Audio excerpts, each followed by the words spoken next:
How's it going, everybody? Chris Card's back through the mail Monday, our first of 6 returns coming to us from God knows where. There's no postal stamp, no cancellation on this envelope, so we'll just open it blind and see who our first return is. Hope everyone had a great weekend.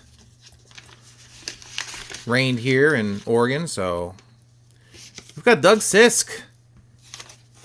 87 Topps inscribed, World Series champion, 86. All right, there is the 87 Topps card for the set, 89 for the set, 84 for the set, not signed. Bummer, he might have missed that one. And also signed the 88 with the inscription as well. Not sure why he didn't.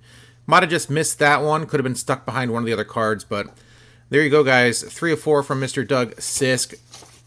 Pride of Washington State University, a Coug. Drafted as an amateur free agent in 1980 from the Mets. Had a great first few years as a Mets as a reliever.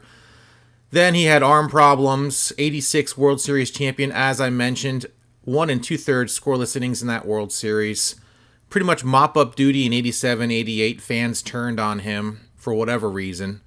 Guess when he was pitching injured, he was not doing that great. And, of course, Met fans will be Met fans. He demanded a trade in 88, went to the Orioles, went to the Braves, and bounced around a little bit before finishing his career. 9 years total, 6 with the Mets. There you have it, guys. Awesome return, Doug Sisk. On to the next. This one comes to us from Denver, Colorado. We've got just one card in here, it feels like. And we've got Hall of Famer Goose Gossage, a.k.a. Rich Gossage.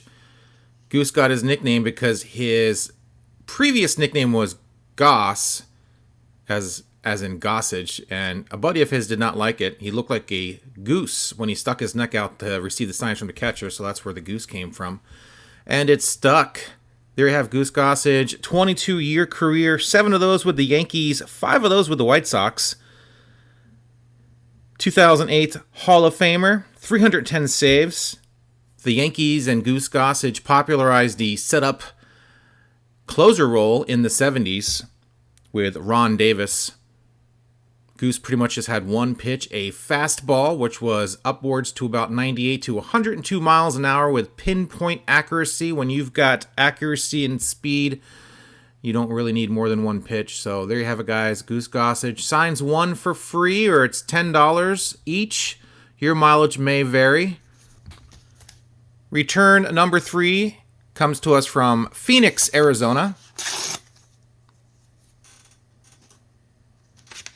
Looks like we got blank index card in there, and we've got a few cards here. Looks like vintage. Looks like Dick Woodson. Dick Woodson with a very angular autograph. Pretty cool looking. There's a 72.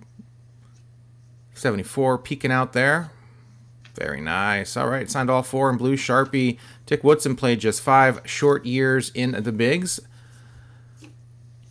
Most of those years with the Twins. I think he had a cup of coffee. 8 total games with the Yanks at the very end there. Retired early, age 30. Became an AutoCAD programmer, designer for large plants.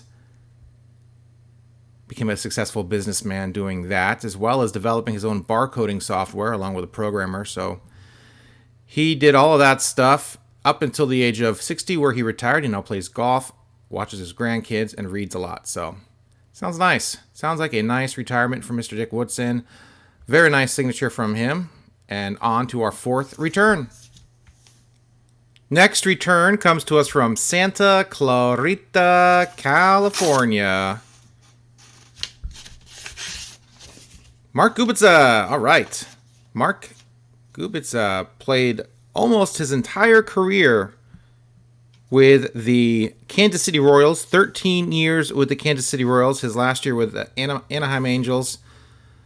He just signs a blue G. That's very uninspiring, but I think that's just a G. So there you have it, guys. 87 Topps signed, 89 Upper Deck signed. And of course, 88 Score also signed. He's now the color analyst for Bally Sports. Cover the Angels games. He also did some Dodgers games back in the day. He's a 2-time All-Star, of course, won the World Series with the 85 Kansas City Royals. Decent career. Very decent career. All-Star in 88 and 89. And there you have it, guys. Mark Kubica, now color analyst for the Angels, and signs a G. So there you have it, guys. G. Good return nonetheless. Let's move on to our 5th return. All right, folks, heading towards the home stretch here. Johnstown, Pennsylvania for our 4th return, or our 5th return, actually. Tough to get open on this envelope. Let's see here. It's kind of stuck there in the corner. I don't want to ding a corner on the way out of the envelope. There we go. We got John Mizerock. Signed very nicely there. 87 tops. And 86 Don Russ. John was a backup catcher for his 4-year career. 3 of those with the Houston Astros. His final year with the Braves. Majority of his career in baseball as a coach and manager.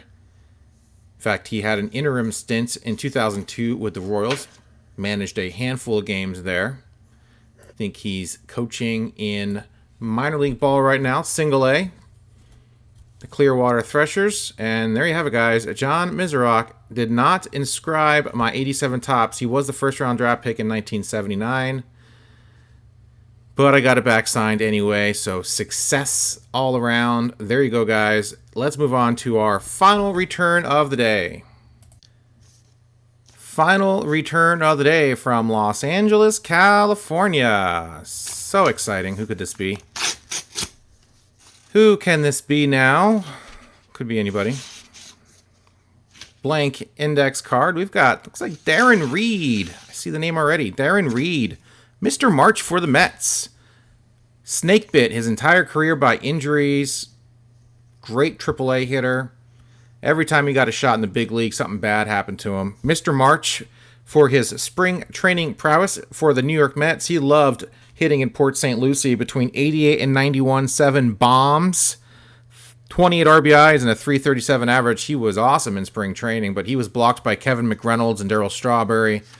When Darryl Strawberry left for free agency in 1990, they brought in Hubie Brooks and Vince Coleman. So Darren Reed got shipped off to Montreal, where they were excited to have him, but then again, of course, got hit by a pitch by his former teammate, Alejandro Pena, broke his arm, gone for the entire year. Next year, he was gone after rupturing a tendon while leaving the batter's box. Just pretty much one disaster after another. Never really got going anywhere. Had lots of cool baseball cards in the early 90s, but just couldn't stay healthy. He's a long return if he returns at all. As you see, I beautified the send-off envelope to him. I don't know if that helped or not. It was still a few hundred days to get this back, but very nice signature from Darren Reed. What could have been for him? Of course, he still has injuries, even to this day. Even at 57 years old, he had double hip replacement a couple years ago. So some people just aren't built, I guess, for athletics. And he's probably one of those dudes that his body just couldn't take it. So there you go, guys. Check out the haul from this week's Through the Mail Monday, number 120. Guys, I do this every single week on Monday morning usually on the West Coast. Hit that subscribe button. Let me help you along in your journey, maybe perhaps, and getting some of your own cards signed. And as you can see here, they look great. Going to put them all in penny sleeves and card savers. I've even been doubling up on some of these. If you watch my year recap videos on all the signatures I get, you'll notice I had them in top loaders. And top loaders just take up too much room now. So they're all in penny sleeves, and I'm even doubling up on a few of them, putting 2 cards in one card saver just because I'm having issues with room. So there you have it, guys. Very cool returns. Hall of Famer Goose Gossage, that was great. Mark Kubica. I've been looking at a few of his signatures. The G is pretty common. He was a little bit longer of a signature a few years ago, but what are you going to do? Got my 87 Topps card signed and 89 Upper Deck, so I can cross him off the list of cards I need. And that's it, gang. Hit that like button. Comment down below. Let me know what you thought of this week's returns. And as always, hit the notification button thing. I don't normally mention that, but, you know, It'll let you know when Through the Mail Monday goes live, as well as any of my other videos. It's been a busy time here at the Chris Cards household. Haven't really been able to get to too many other videos, so there's some videos I want to do, but I don't know. I don't think they're that exciting, so I'm just dragging my feet on them. And then, of course, the exciting ones take too long, and so that's like a time commitment. So that's where I'm at in life right now, so that's it, gang. A lot of stuff going on for me. Baseball is going great. Mets are, treading water right now. They're doing all right. They're hanging around 500. Hope your teams are doing fine out there. Seems like pitching, this will be the year of the pitcher. It seems like offensive numbers are down all across the board. So who knows what that means. Maybe they'll replace the ball halfway through the season with the Super Bowl they had last year and 2 years ago. So having a lot of fun watching baseball. A lot of the rookies are just Acuna. Tatis are doing great, Guerrero, and then seems like all the White Sox studs are hurt. Jimenez, and I think Roberts now has a leg injury from what I saw earlier on a headline. So I didn't even click on it. I don't want to read it. I just want to see how these guys pan out, and then they're hurt, and you can't watch them or you can't follow them and see what they're doing. So whatever, it's part of the game, I guess. So there you go, guys. Hope everyone has a fantastic week. I'm not going to promise anything, but I'll just probably open up some stuff later on in the week and just film it and throw the video up. If you want to check it out, check it out. If not, whatever. There's lots of creators out there just opening stuff up, and it's just like, I don't want to do what they're doing, but, maybe we can talk about baseball and some other stuff and just random stuff like that, like how I do at the end of these videos usually, and just shoot the breeze, whatever. And, yeah. Not so much about the content. Sometimes it's about just, like you like listening to somebody. So hopefully you like listening to me. I'm 50-50 on it myself. So that's it, my friends. Thanks for joining me. Another Through the Mail Monday, number 120. How about that? And that's it. All right, guys. See ya.